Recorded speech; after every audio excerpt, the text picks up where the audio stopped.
For this second session of the Future of the American Child Journalism Training in Charlotte, we're moving from babies to early childhood, and we're also moving to the issue of educational equity.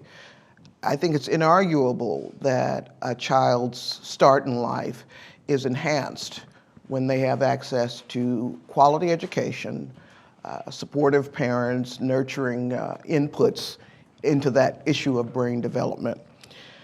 Well, we're joined this morning by two people from the AppleTree Institute for Educational Innovation. Once you learn about this program and this initiative, you will understand the urgent importance of creating educational equity, quality educational equity for all families in the U.S. Jamie Miles is the Chief of Schools for the AppleTree Early Learning Public Charter School. It's based in D.C., and I have read several stories about it, and I actually also know one of the administrators for the program, and so you are going to learn a lot about that school's development and its role. And then Anne Malone is the Chief of Growth and Impact for the AppleTree Institute for Education Innovation. So between Anne and Jamie, we're going to get a really solid grounding on the role of quality education for child well-being and for family stability. So thank you, Jamie and Anne, for joining us, and please take it away.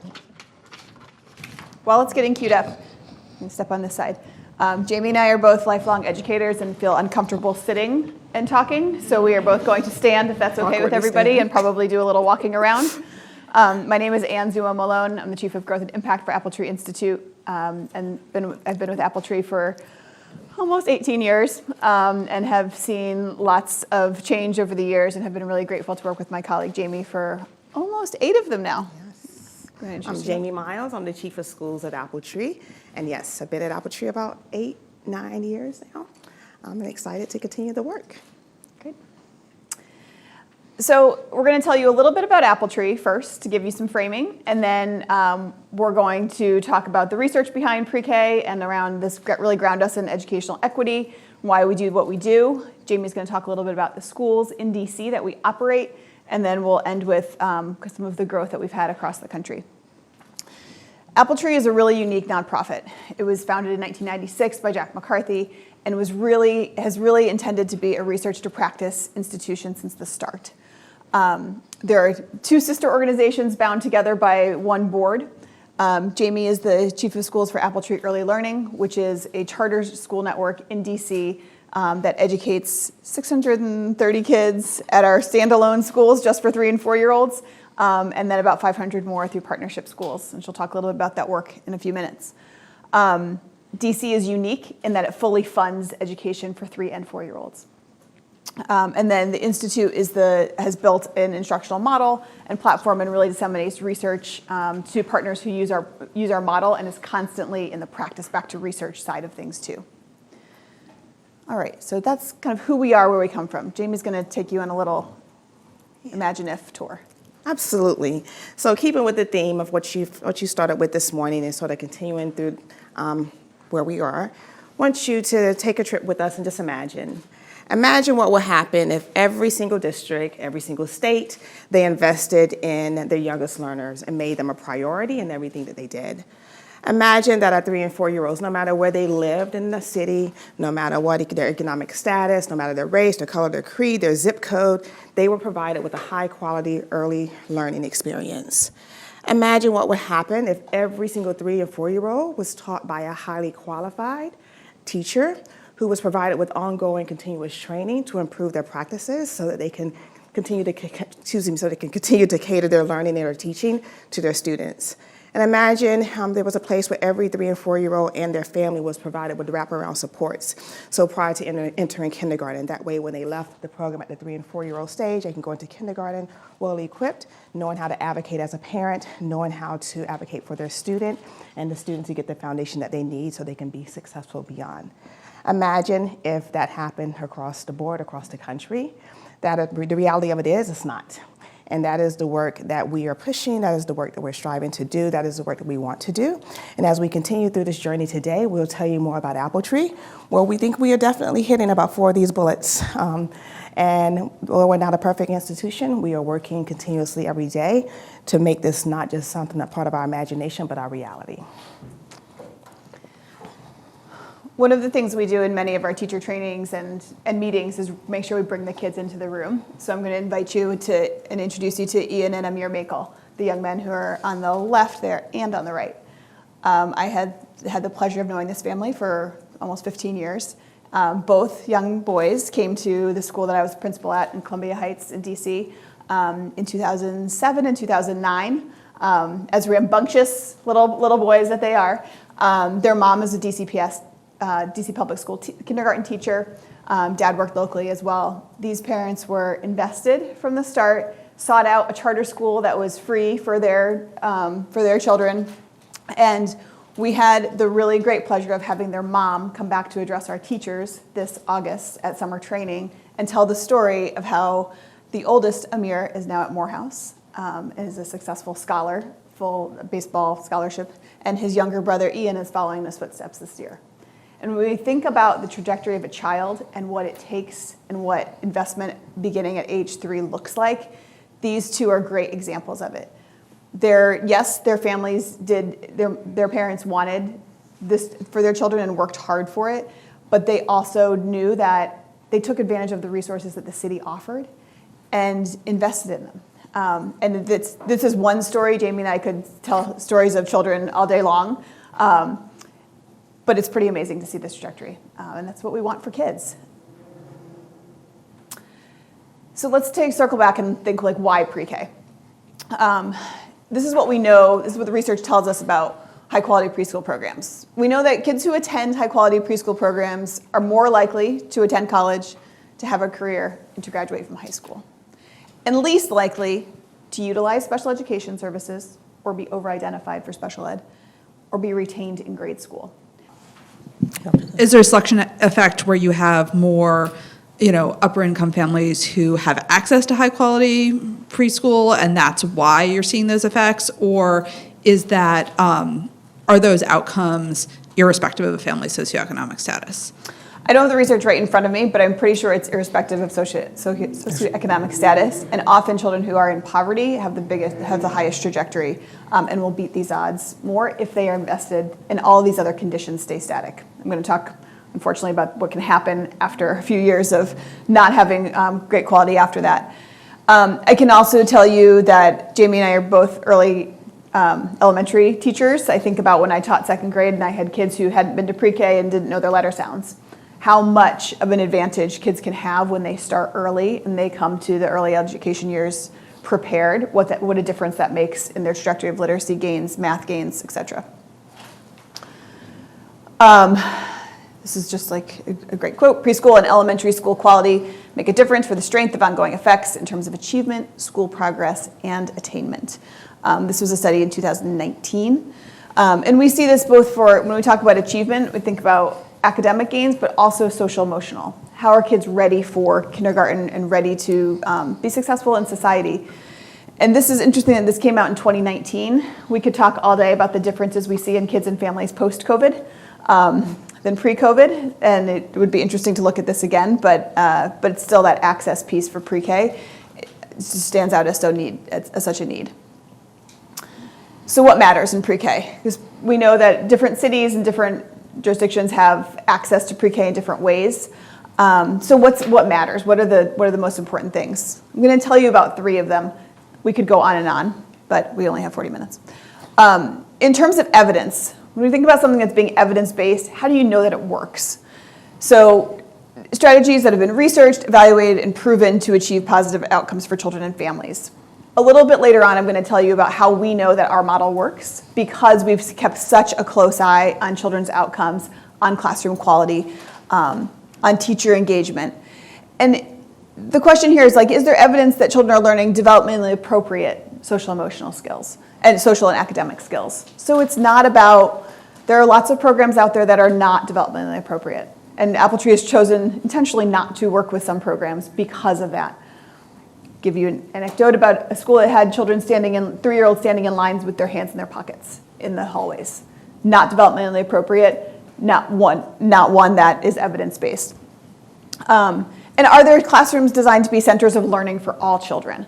We think about the continuum of special education, the continuum of children's needs. So are classrooms being set up in a way to engage families and children from the start, no matter their background or their experience with schooling? Something else that matters that we know is that family engagement. These bullets are directly from the U.S. Department of Health and Human Services, just naming the strength of family engagement and what it does for children in terms of helping them be prepared for school, feel safe at school, and seamless transition into K. Jamie's going to talk a little bit more about it, but we know that when we receive 3-year-olds in our programs in DC or 4-year-olds in other programs that we work with, parents are giving us their babies. I remember thinking that when I was a principal at our school, and I remember thinking, I was 27 years old and being like, why are you trusting me with all of your children? Like, I had 108 3- and 4-year-olds in my building, and thinking, parents are bringing them to me at 8 in the morning so that they can go to work, go do what they need to do, and they're trusting me with their baby for 10 hours. How much, family engagement is not just the drop-off, it's the how do I engage that family in the 10 hours that their child is here so that they know that their child is cared for, is learning, is safe, and is ready for what's next. The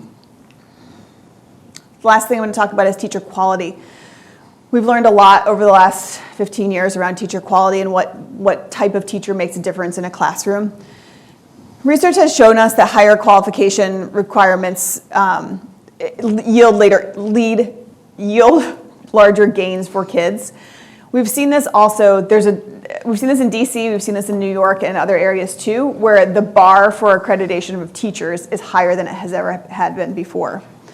That's impacted how organizations must pay teachers also, so there's lots of different ramifications of that. At AppleTree, we've played with everything from a 3-teacher model, having 3 teachers in one classroom with 18 to 20 children, to 2 teachers. We've worked with models that have 4 teachers. It varies, and it really comes down to, does the teacher have the skills to engage the children, to differentiate learning, and how do we provide training? And that's all kind of wrapped into how we think about professional learning. All right, Jamie? Yes. So next, I'm going to give you a little bit of an overview of the DC landscape so you can better understand why we're able to do some of the work that we do compared to other states in the country. So first, just DC Charter Schools was authorized by the DC Reform Act in 1995 by Congress. And if you know anything about charters, it really gives families the autonomy and gives them the choice to make decisions for their students outside the traditional public school, recognizing that charters, we have the flexibility to do some things a little differently than we can, or then do things a little differently than the traditional public school. The first charter school was authorized in 1996, but most importantly, want to look here at DC and think about 13% of charter school students are enrolled in our preschool and pre-K program, our pre-K3 and our pre-K3 and our pre-K4 program. So I'm going to call it preschool at this stage, so we'll not continue to get tongue-tied along the way. And about 3 and 4 students in DC do not attend the in-boundary school. And we'll talk a little bit about the in-boundary school and the fact that students in DC, they do have to participate in the lottery. What's very unique about DC is that they pay per pupil funding. We get good money compared to most states who give no money to early childhood, who give a lot less dollars to early childhood. We average about $17,000 is allotted per pupil per student in order for them to attend our schools. And with charters, we know that, well, if you don't know, we have to serve every student that comes to our door. We don't turn away any student, IEP, ELL, whatever it is that they're bringing to the table. We have to embrace them. We have to accept those students, no matter, again, where they live in the city, economic status, whatever it is, they bring it to us. And our job is to educate them and provide them with what they need. And here you can see some big numbers. I won't read the chart for you. I'll give you a moment to just process it. Just naming that about 48% of our students are in our charter schools in DC compared to those who may be in the traditional public schools in DC. So we have the lottery in DC. So every student in particularly thinking about preschool right now, they must participate in the lottery in order to attend school. We have our DC public schools, and they have a preference, meaning that if you are an in-boundary neighborhood student, you may go to your in-boundary neighborhood school. However, you're not guaranteed a seat if you're in preschool or pre-K. You must participate in the lottery. Again, you participate in the lottery, you get a preference. DC public school, whatever your home school is, you may go there. But in charter, there is no preference, meaning that, there are lots of preferences, but there's no inbound preference, meaning you have to participate in the lottery. Parents get lots of choices, I think somewhere between 12 to 16 options they may choose from. And then they're randomly put into the lottery system, or random matching, and then they get to go to school. And again, there are different preferences. For example, you can have a preference for a sibling preference. Sometimes you may have an LEA, a local education agency, that may have multiple charters or multiple schools, such as AppleTree, so you may get a preference to a particular school. But generally, you only are, it's a lottery base, and you go into the lottery, how you're selected, how you're placed in the school. Give you an idea of sort of what's happening with our numbers in DC. So in the little goldish color, seats available.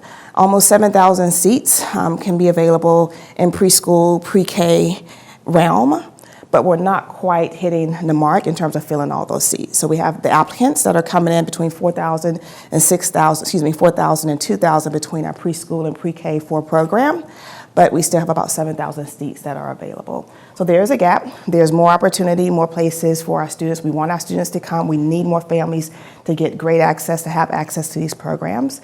But we are learning, and we're finding that everyone is not taking advantage of the opportunity. So we have to continue to increase brand awareness, have to continue to educate, have to continue to share with individuals the importance of early childhood education and get them exposed to the opportunity. We still have, of course, there's paid education. So families are sending students to daycare. Nothing wrong with daycare, it's a beautiful thing. But why? When you can get a free tuition or tuition-free education, high quality tuition-free education. As you see here, we have a lot of seats available in this city. COVID has impacted us, and it still has an impact on what's happening across the city. So you can see where we started in 17, 18, can't even get my years together, 17, 18, 6,000, and then we dropped during the COVID year around 5,000, and we're slowly seeing an increase in our preschool and our pre-K program, but we're still not back to our pre-COVID numbers. I would name with DC public schools, the traditional schools, they're a little ahead of charter schools right now in terms of seeing families return, but in general, we are still seeing a drop in enrollment across the board. Families have just made lots of different options and choices, and we can definitely get into, vaccine and being scared and nervousness. People have created pods and learning pods where they're keeping their students at home and doing things a little differently, but just shows you that we still have a ways to go to get back to those pre-COVID numbers. So AppleTree Schools, who are we and what do we do? So, mission-driven organization. It is all about making sure that our students are provided with an amazing, high-quality early learning experience for all students. Anne mentioned earlier how we were founded as like this think tank, national research in this think tank that really focuses in on early childhood education. So things that make AppleTree unique and special. So one, we're the only top-ranked public preschool program that exclusively serves 3- and 4-year-olds. There are other programs in the city that serve lots of students, and they serve 3- and 4-year-olds. But we serve exclusively 3- and 4-year-olds. We have a mixed model. We have a model where we serve only 3- and 4-year-olds, and that's great for the family. Maybe they've had their child at home. They're not quite ready for the big public school, so they can go to a public school, but it can feel almost like a daycare, still very small, where our buildings, our largest building, 6 classrooms on the AppleTree Early Learning Public School side. I believe it's 6 classrooms. Very small, 15 to 20 students in each of the classrooms. Or a family has the option to attend one of our, what we call our partner schools. and that is where we work with another local education agency, and where they do not provide early childhood education. They serve maybe kindergarten and up, and we come in and we provide services to them at the preschool and pre-K level. I said I was going to just say preschool, pre-K3 and pre-K4 level, the preschool level, just provide those services. But whether we are partnering with the school, serving their 3 and 4 year olds, or if we're only doing a standalone where it's just only 3 and 4 year olds, we still have the same supports in the building. So we have our instructional model, and we're going to the instructional model, the research-based instructional model that we're providing to those students. In that you'll learn about the purposeful play and thoughtfulness there. Small class sizes, Anne mentioned the model. We've had so many models along the way, but at the end of the day, we still make sure that we have high quality teachers in that space. They are being trained at the beginning of the year, throughout the year. They're being exposed to a lot of learning, a lot of opportunities, once again, so they can differentiate instruction and provide what's needed for those students. Social workers and counselors, very different than what you will find in, we are not a daycare. We are a public school that serve 3 and 4 year olds, but we provide counseling support. We have counselors, we have social workers in all of our schools. Reason is, one, our students come to us with a variety of challenges. As Anne mentioned earlier, if we could look at those challenges pre-COVID and the challenges now post-COVID, or somewhere in the middle of COVID, I'm not sure if we're truly post-COVID, it is alarming to see the behaviors and the challenges that our students are bringing to the table. Many of our students have already come from neighborhoods that had challenges before COVID. Then you add COVID, layer COVID into the mix, and we have just seen behaviors and situations that you would not believe. But we have those social workers and we have those counselors there to support our students. And I'm gonna go to the green at the bottom, and to provide that wraparound supports for our families. So they're not just working with students. We have different partnerships, but we're also working with the families to make sure that they can better support us. We can support them, and ultimately it's all about giving them that foundation, so when they leave us at the preschool level, they can walk into kindergarten and beyond, ready to advocate, ready to support, ready to nurture their student, to give them that strong foundation. Full support team, special education teachers, coordinators, occupational therapists, physical therapists, whatever the services that we need to provide for the students, we're able to provide that for our students in our program. I mentioned the oversight, that's our partner schools. Again, if they do not have early childhood, we provide the early childhood support for them. And teacher residency program. I highlight this because we know from experience, former principal, former teacher, teaching early childhood is very different. While I'm a chief of schools in AppleTree Early Learning Public Charter Schools, I can never teach 3 and 4 year olds. They're special, very different. You need a special gift, a special talent, a special level of patience to work with 3 and 4 year olds. So with our teacher residency program, it is really taking time for them to learn not only our instructional model, but how to really work with 3 and 4 year olds. So we, in-house, we have teachers, we pay for most of their tuition to get their master's in early childhood education. It's a 2-year program. They go through 1 year, they're working with a mentor teacher, and then the second year they're on their own with another teacher. I'm still working towards their master's, and again, we are making sure they get trained throughout the process. And you'll sort of see AppleTree by the numbers. 1,100, we've definitely been higher pre-COVID, so our numbers are not quite where we would like for them to be, but that's where we are. 13 campuses across the city, 13 effective August of 2024, we're currently at 12 campuses, and you can see our at-risk population, and 90% of our students are economically disadvantaged. I will say we started with 1 classroom, 33 students, and that was the very first teacher of AppleTree in the basement of a church. That's where we began, but we are no longer there. We have come up a little bit since that time. A lot of bits. So this is sort of our record and what we have done and what we are doing. We're highly rated with parents. Word of mouth, parents come to us. That's what we know, number one. We have a good reputation. That's why our families are coming. That's why they're coming back to support us and what we do. We have been tiered. Our system is moving to a different tiering system. However, at the last tiering pre-COVID, we had tier 1 schools. All of our schools did meet the mark for that and accountability there. And then have the I3 grant, which Anne will talk a little bit about our instructional every child ready instructional model, and which was built as a result of winning that grant. Okay. All right. I'm going to pick it up on the Every Child Ready instructional model.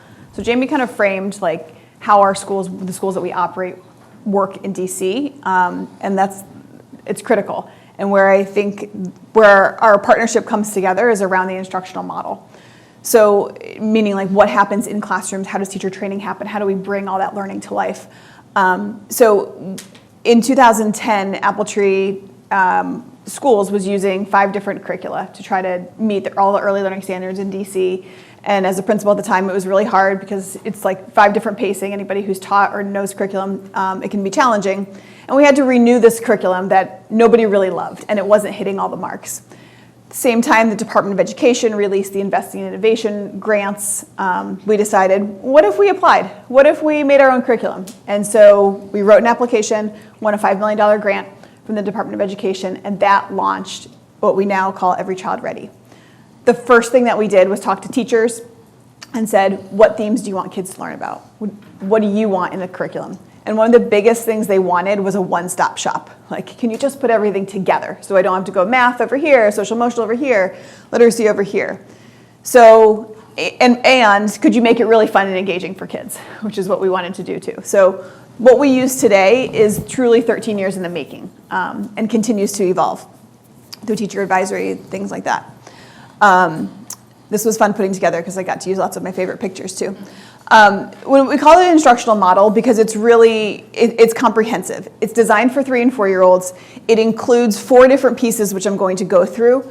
But the most important thing is it's this unique solution for early educators. It's not the norm of taking out a teacher manual and being like, today we're starting the theme of, the theme of grocery stores. I was just in like a non-ECR classroom. They're like, we're studying grocery stores. I was like, well, tell me more. Whereas our model has everything laid out for that, so that teachers don't have to use that time planning because it's all ready for them. So the first thing I'll go back here. The first phase I'm going to start with is where to start, which we got into as programs were adding pre-K, and particularly when we started expanding to New York City. So we operate our schools in DC, we made this model, we had other interest. So the first market that kind of came on because of pre-K for all in New York City was a big market. People started looking around like, how do we do pre-K? We want to add it because there's incentive to add kids earlier, but all these questions came up. What does it mean to be kindergarten ready? How do you know if pre-K students are making progress? Can you help us understand the Department of Health rules and regulations? What's an ideal early educator look like? How do I hire them? How do I know what to coach on? These were all questions that leaders were asking. And so we kind of created this phase of where to start.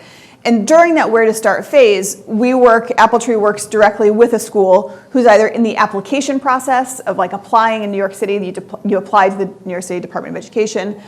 In other regions, it can look a little bit differently, but really help that partner think through, how do I prepare my school for pre-K?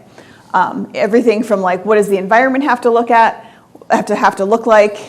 We can get real specific. What's the height of the toilets have to be? What's the distance between cubbies?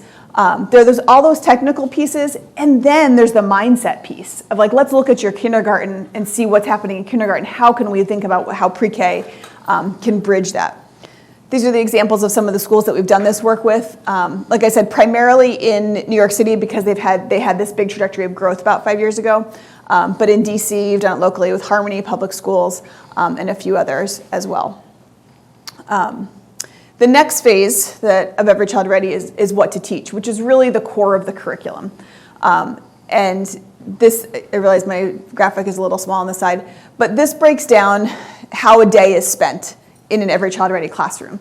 So Every Child Ready is built for a full day. We do have, in Texas, we have a couple of classrooms who do half-day models, and so we've made some modifications.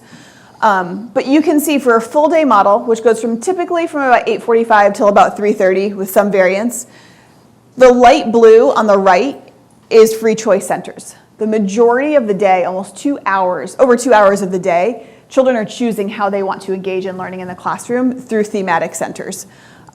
The other breakdown is some direct instruction. There are 2 read alouds each day, which are typically done whole group, sometimes in small group, depending. There's a structured morning meeting that's aligned to the science of reading. There's question of the day. There's learning lab. So there's STEM components, and it's differentiated, but the majority of the time, you'll see children playing in the classroom. Some quick facts about the curriculum. It's fully available in English and Spanish, differentiated by grade level. Majority of pre-K that is publicly funded in the country is just for 4-year-olds, what we're calling pre-K 4. DC is unique in that they also fund 3-year-olds. Texas has started with some interesting funding also. We have some 3-year-old classrooms in Texas as well. We have classrooms that just use the pre-K 4, and that's fine. We have some that use both, and all those resources are there. There's a 2-year week-by-week scope and sequence. So for the children that come through AppleTree, they will have if they came for their full 3-year-old year, full 4-year-old year, they will have a fully aligned scope and sequence for those 2 full years. Family engagement opportunities are embedded throughout so that teachers have the academic resources to share with families in a really easy format, from books to lessons to engaging activities. We also do quite a bit of professional learning. This is the how to teach phase. Every school that uses Every Child Ready has the option to contract for coaching also with a specialist. That coach can provide coaching to both teachers and leaders, kind of depending. There's comprehensive summer training. We do a lot on Canvas, which is our learning management software. It can be synchronous or asynchronous, and there's technical support throughout so that your teachers are never, if they're left with a question, they know who to ask and can reach out to someone. Going back to like the evidence, how do we know this is working? We think about assessment as an ongoing piece of it. So there's progress monitoring that happens almost every day. Children engage in a small group with their teacher. Teacher can log data as to how the child did through a progression of learning, of academic and social emotional standards. There's also formal assessment 2 to 3 times a year. So we are really looking at that baseline and outcome. Where did children come in and where are they ending? And then we look at data points throughout so that if differentiation is needed, we can make those adjustments. On the lower left, it says flexible small groups. Groups restructured based on data from ongoing monitoring. For most of our schools, we just went through mid-year data, did a big data dive with every classroom. Let's look at your groups, who needs to be adjusted, who are we concerned about, what do we need to talk with parents about. Those are the conversations that happen so that nothing is a surprise at the end of the year. We also look at classroom quality using the CLASS assessment, which is the classroom assessment scoring system. It's used for accountability in DC. It is a rising measure, I would say. It's really a professional learning tool, but it looks at classroom organization and really the quality of interactions between teachers and children, which gets at the teacher quality base. So what happens? So I can tell you that we're measuring success, but like, does this work? Yes. So back just before COVID, we did a randomized control trial out in a suburb of Cleveland, Ohio, and they just used our Get Ready to Learn curriculum. Get Ready to Learn is the first 4 weeks of the school year. Are there any of you teachers? No. Okay, if you've been around teachers, when children first come into the school year, it can look a little crazy. And that's magnified by like 30 with 3-year-olds, right? Because many of them have never been in school, away from parents. There's always some tears. Sometimes there's a lot of tears. So Get Ready to Learn, those first 4 weeks of school are really focused around how to get children acclimated to school. Small groups are about how we use the bathroom at school. How do we sit on the carpet at school? Developmentally appropriate conversational learning, how to get along with a peer. They learn over the first 4 weeks how school works. How do I say goodbye to my mom or dad? What do I do if I miss somebody? All those things are covered in a really playful, engaging way, so they're getting used to the school schedule. We had, during this trial, classrooms out in Cleveland use just that unit. What if we really focus on social emotional learning during these first 4 years? This is what we found. Improved social emotional skills, self-regulation skills, initiative, and attachment to adults and peers, compared to classrooms who did not use this. Teachers experienced improved emotional support, classroom organization, and instructional strategies. Those are all elements of that CLASS tool. And children learning in moderate risk centers experienced greater social emotional benefits. This was a really critical learning for us, that if we pour in social emotional development at the beginning of the year, how might that change the trajectory of learning for kids? I'm going to get to the case study in just a minute. This may be a little tough to see, but this is a big picture look at all the classrooms who are using Every Child Ready. They're making significant gains from the fall to spring. So the percentage on the left is the percent accuracy on the assessment, on the formal assessment. Blue is literacy, red is language, math is gold, and social emotional learning is green. If you look at the trajectory for literacy, it's especially impactful. It started at about 35% of children, and by the end, over 80% of kids. And I think about like, if my kids, when I taught second grade, if they were on this trajectory when they came to kindergarten, like what might their trajectory look like now? And those are the trajectories that we want to keep. And this is pretty consistent across all partners. Obviously with some variance, but this is what we see. We also looked at sorry for that formatting issue. Didn't click off of that. We also looked at like, okay, so do these gains matter? Do they sustain? And we looked at one of our partners, many of our partners who use us for pre-K, use Every Child Ready for pre-K, and they have kids that go on, are attached to an elementary school. So this was a school in DC, and if you look on the left, the math, these are scaled scores for third grade when they start taking a formal state testing. The orange is kids who did not have Every Child Ready in pre-K. The pink is those who had Every Child Ready. So and on the right is English language arts. We're pretty excited about this because this is about sustained gains. This also, we did not look at teacher quality from K to 2 because it's out of our control. But what research will tell you generally is we can send kids to kindergarten super well prepared. And unfortunately, if they have a negative teaching, a less quality teaching and learning experience in K to 2, those gains can disappear. So it's one of the reasons too that when we partner with a school, we think about the long game. Like we're here to do pre-K and we want to pass those babies on to kindergarten and have you like pick up that baton and keep them running. So we're really intentional about how we partner so that we have that engagement on the vertical alignment bit. So how we impact. We know we operate and impact the lives of 1,100 kids in DC. Across the country, almost 4,000 kids are experiencing impacts of Every Child Ready. Our biggest cohort is in DC.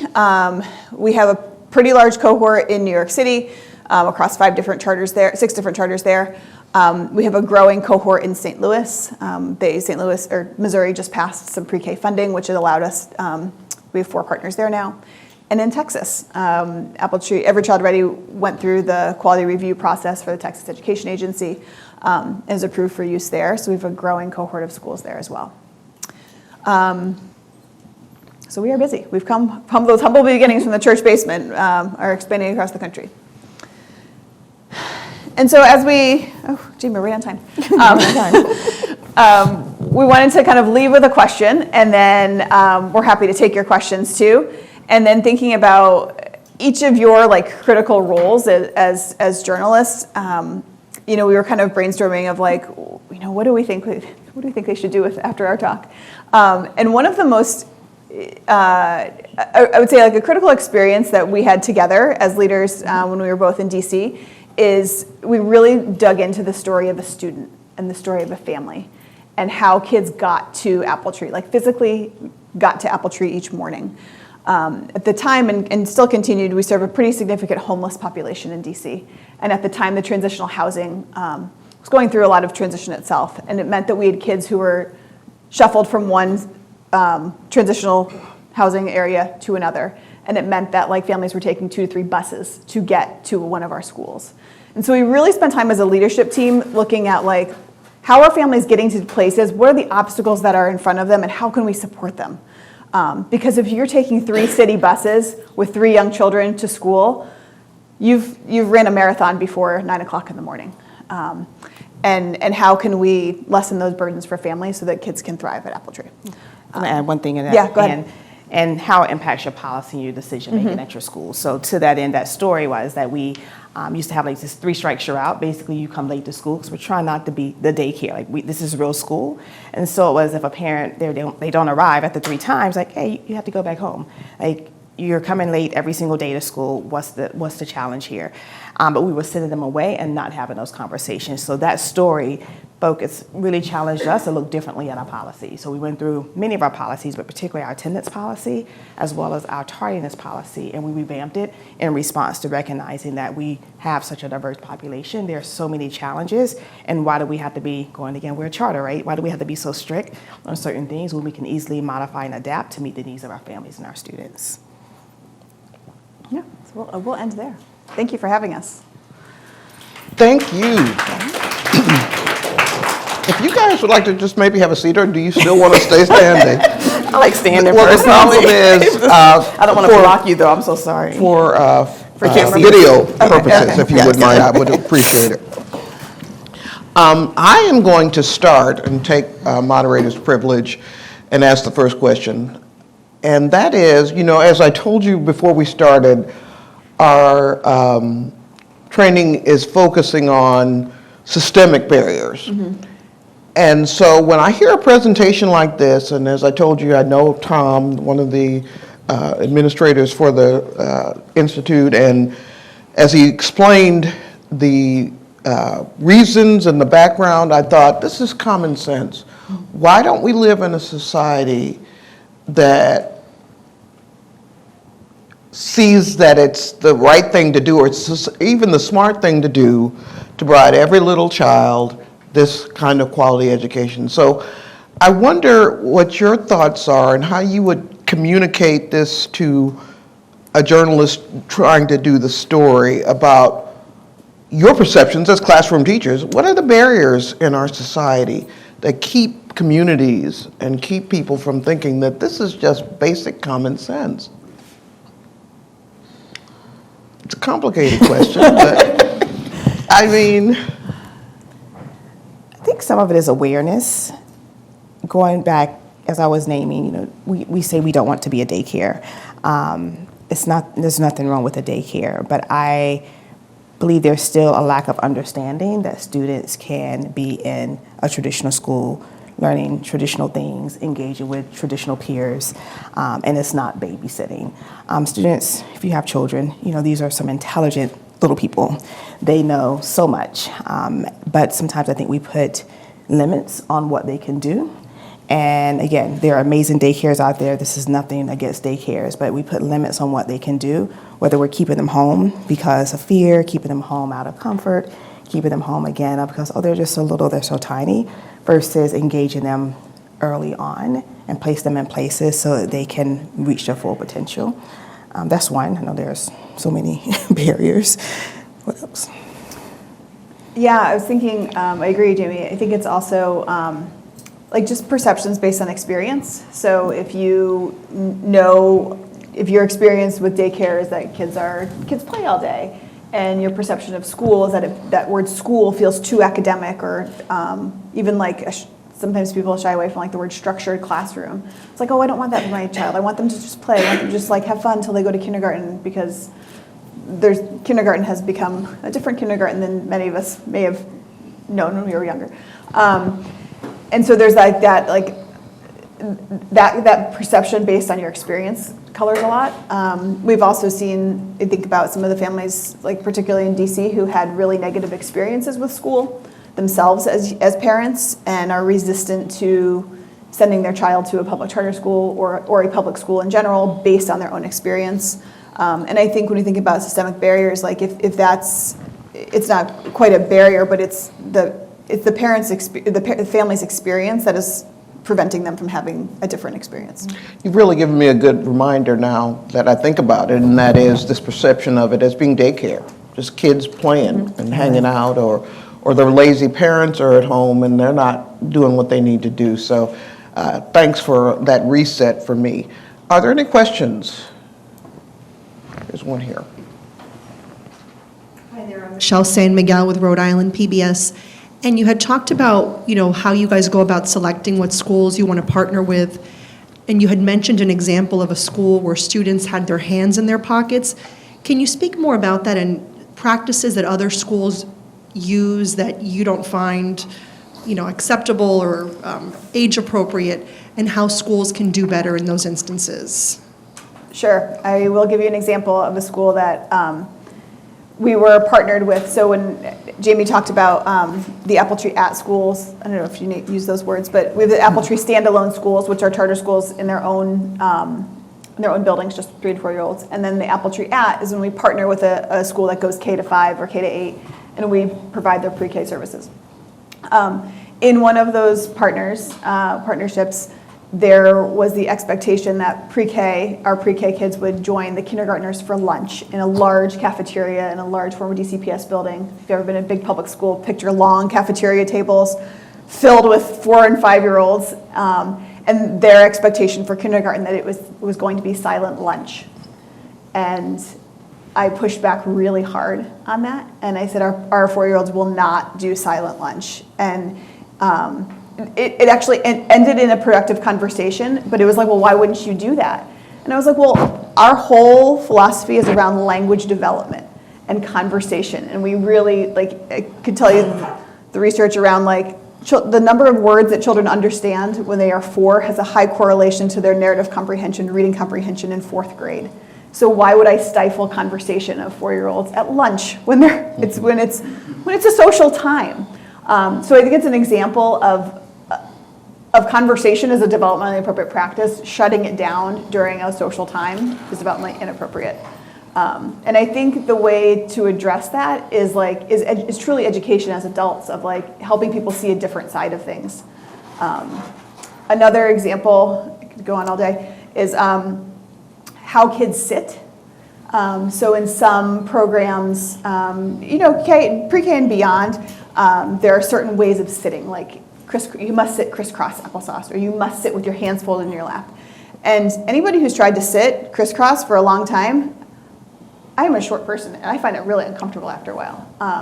So at AppleTree, we modified, our classroom guidance is to stay in your own space. Most of our carpets have visual squares on them. Stay in your own space. If you want to sit like a mermaid, sit like a mermaid. If you want to sit on your knees, sit on your knees, but don't block the person behind you and stay in your own space. And it's such a different mindset versus sit crisscross applesauce. It's not as restrictive. Does that help? Okay. And I'll add one thing to that, and not to go down this deep rabbit hole of diversity, equity, inclusion. It goes to control, power and control. And if a behavior is not a behavior that I'm used to, or a person's personality is not one that I'm used to, then I need to control it in a certain way. So I'm going to have you to stand a certain way, I'm going to have you sit a certain way, walk a certain way, because if not, you may get quote unquote out of control, and it's more challenging for me to manage those behaviors as a teacher. So that's the importance also of making sure we have that diversity and equity inclusion training and support and conversations, as well as that ongoing training for our teachers so that they know how to look at a child who's just being a child and having a great time and coming from a particular environment is just doing that, not causing mayhem and disruption in your classroom. Alyssa?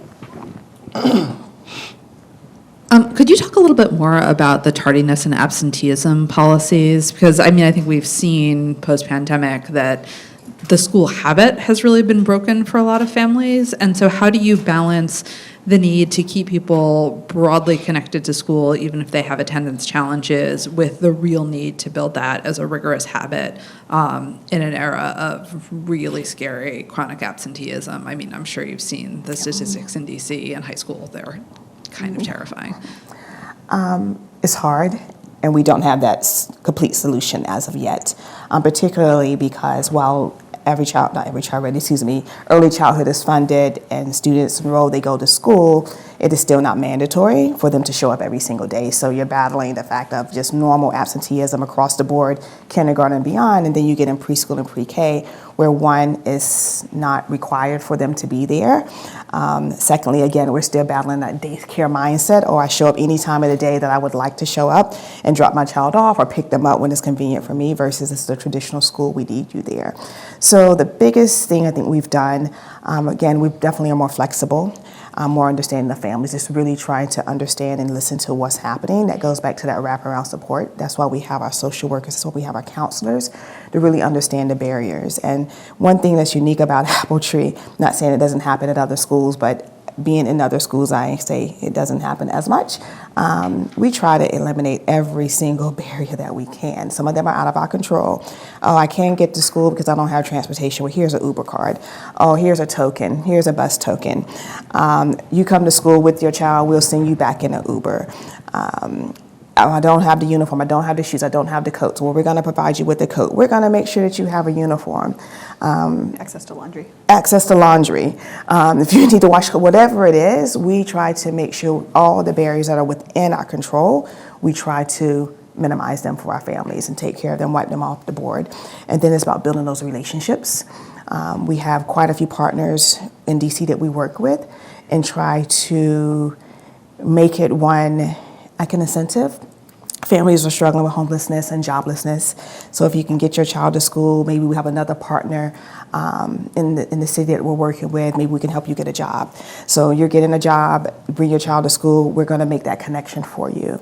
We've also extended, we have before and after care. We go, I don't even know now, our schools, every school's a little different because we try to listen to our families. So I think it was 7 a.m. before care. I think we start one of our schools now at 6:30 before care. And I think typically it was ending at 6 and one now goes to 6:15, just trying to eliminate as many of those barriers as possible for our families. But again, we haven't solved the problem. We still have students coming late and we still have families who don't show up. But again, we try to provide those wraparound supports for them. Corey has a question here. Hi, I'm Corey Mitchell. I'm a reporter with the Center for Public Integrity. You shared an outcome slide that looked at like third grade test scores, and I'm wondering if you've done any work with like the Office of the State Superintendent to track how your students do as they head into like middle school and high school. Yes. Hitting on a sore spot. We have tried with them for many years. We are in a long-term agreement with the American Institutes of Research for that longitudinal study. So we are hoping to have that. COVID did put a big blip in the data for us, but yes, we hope to have those. I'm wondering what you're hearing from parents. Oh, I'm sorry, you had another. Oh, yeah, I'm just wondering from what you have been able to gather in your work with AIR, like what you found, like are your students performing better in middle and high school? Are those students more likely to graduate than some of their peers, especially when compared to students who have been through like maybe other preschool and pre-K programs? So we don't have the data back yet, and I will say it is really challenging data too because so many variables change, and a lot of the population in DC can be pretty transient in terms of going outside DC, and then we lose their student identification number. But we will report out as soon as we have something. I mean, those are the trajectories that we want that you just named. I'm wondering what you're hearing from parents in terms of their aspiration for their children, why they seek out AppleTree, if you've gotten any sort of evidence from kids who were there in the beginning and how they're doing now. Give us an idea of what a parent tells you about what AppleTree has meant for their child.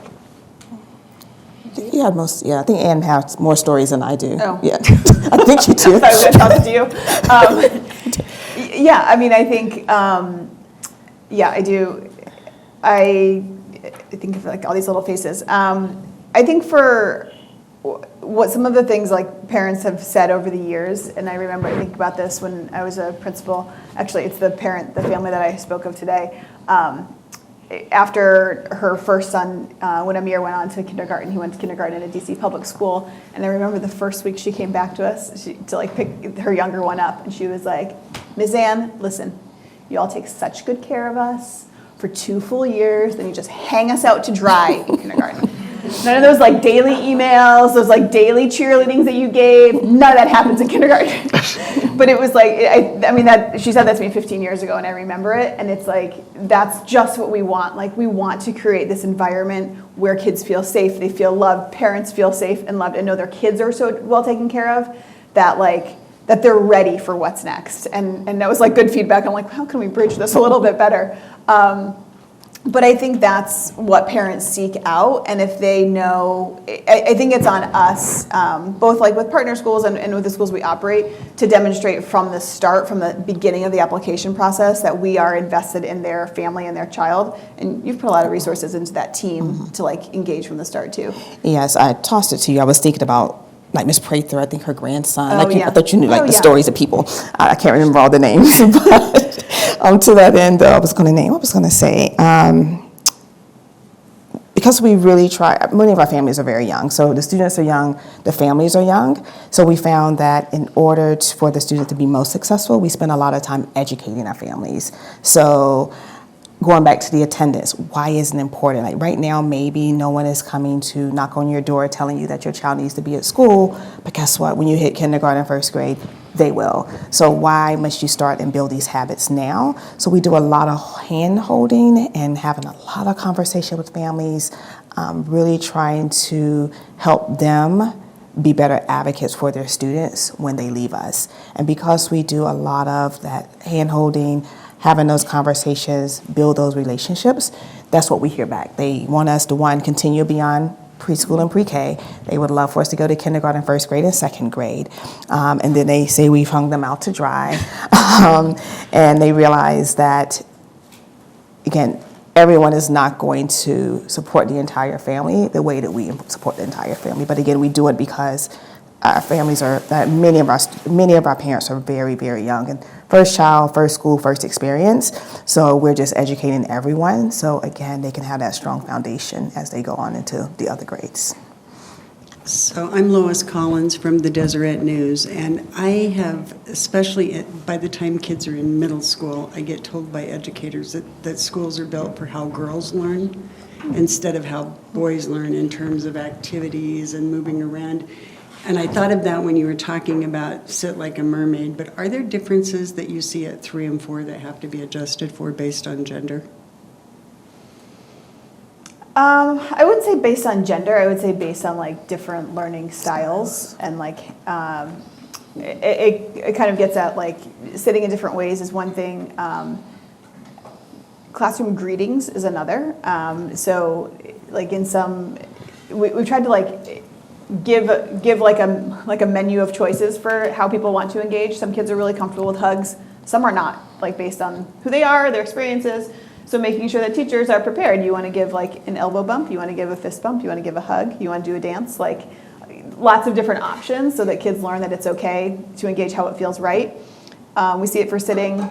We do it for like, and that's really like how our classrooms are built too, so that kids have quiet spaces to go to and more active spaces to go to, depending on how they learn best and how they engage. And I think teachers really differentiate how they teach based on what they know about their kids in terms of flexible seating. Anything you want to add to I think that's it. I think it's differentiating based on less about the gender, but definitely the behaviors and personalities. So in middle school, sorry, quick question. In middle school, do you think it's less about gender and more about, I've always heard that and it never made sense to me. So is it not gender? No research based, but I think we always frequently hear boys are more rambunctious, boys are more this, boys are more that, they're more active. Maybe I can look in our classrooms and say they're very busy, but I have some very busy girls as well. So I really think it's about looking at the student as an individual regardless of their gender and figuring out what they need. And if it happens to be a group of boys who have more energy, then you have to adapt to a group of boys that have more energy. But I think middle school teachers will tell you too, dealing with middle school behaviors and girls and their social emotional challenges that they deal with, they have to adjust and adapt. So I'm not saying that statement is not accurate, but I really do believe regardless, a young lady can bring some of the same challenges that a young man can bring to the table. So how are you modifying and adjusting and adapting to the individual student and not necessarily because of you're a male or you're a female? We'll take one more question from Ninoska. Ninoska Marcano, I'm an independent journalist. I know you talked about social workers and counselors being part of, of your teams. What kind of partnership, if there is any, with the healthcare providers in each area? And also, the second question would be in regards to what are you doing, or how do you tackle this perception that you're more of a daycare than, the public school scenario here? If you could talk a little bit about that. I'll start with the daycare is the educating the parents, going back to like coming to school on time. You can't, that's why we have that policy of like, you come late 3 times, you can't return. We weren't trying to be harsh to families. It was just a matter of they were just coming at all times during the day, similar to what you could do in daycare. So having handbooks, policies, and procedures that can be modified and can be adapted based on what we learn and know about our families, but presenting that to them at the very beginning of the expectations. Showing them, again, talk about our instructional model, our curriculum model, helping them to understand what that is, what it looks like, how it may be different. Daycare, again, the way our classrooms are set up and the breakdown of ages is going to be different than what we see at the daycare realm, at the daycare level. So I think it's really just educating and informing families. But honestly, the assessment is another one. So really the big thing is attendance is where we see the biggest discrepancy. But no, we do have families who have a hard time with thinking that their students are they want to play all day. And as Anne showed on the screen, yes, we do a lot of centers and they are playing, but we are engaged in learning during that time. We're facilitating learning. We're having conversations with the students. It's intentional play versus just go and off and do what you would like to do. And then in terms of who we are partnering with, we do have from the local hospital there, some other counseling centers in the area, resource centers in the area. We do partner with them. So everything from referrals for students, but we do mainly referrals for our families, more so than our students. A lot of our students, we do have some extreme behaviors in which we do have to make outside referrals, but a lot of those challenges we're able to deal with in-house and manage in-house. But we find that we make a lot of referrals for our families and sending them to those different centers to get whether it's the counseling support that they need or the extension resources that they need, housing support, financial support. During COVID, had a lot of mental health concerns, and so we were able to do virtual counseling session with families. One of our partners, they held those like twice a week. They can get online. They had open office hours, and they can talk to a therapist. They can talk to a counselor through what was happening, in their lives and with their students. Yes, and like I said, the local hospital as well. We're actually in a building with Children's National Hospital. So we partner with them, they come down, they see us, so we go up to see, one way or the other, we go see each other, they help and support us there. The training that our counselors receive happens through some of the external agencies so that they can also be of support to us in the buildings. Just as a follow-up, I know you're talking about DC, but this description of how you partner with, the local hospital centers, does that repeat itself in other parts of the country where you're there? Yep, I'll let Anne answer that. It really varies, and those are you've probably picked up on the differences is like we have a lot more control over our programming in the schools that we operate in DC that Jamie leads. In the schools where we partner, the partnerships that I spoke of in New York and Missouri and in Texas, we don't operate there, so we have less influence. Our influence is all around trying to push the school to make decisions that are developmentally appropriate, that can support families. And many of those schools have the types of partnerships that you've described, and it's just a matter of kind of tapping pre-K families into those. But it really varies by school. We have come to the end of our hour, unfortunately, but I'd like to ask one or both of you to send these journalists back into their newsrooms with your thoughts on why it's important to report on early childhood education and to really get the context right for communities. Daycares are expensive, and if a child is not in daycare, they're likely home, and the students who need it most are sitting at home. And so if we can make it known the importance of early childhood education, the importance of funding early childhood education to get those who are in the And so to tap into the underserved communities and the population there, then I think we'll see greater outcomes and trajectories for our students who need it the most. Well said. I think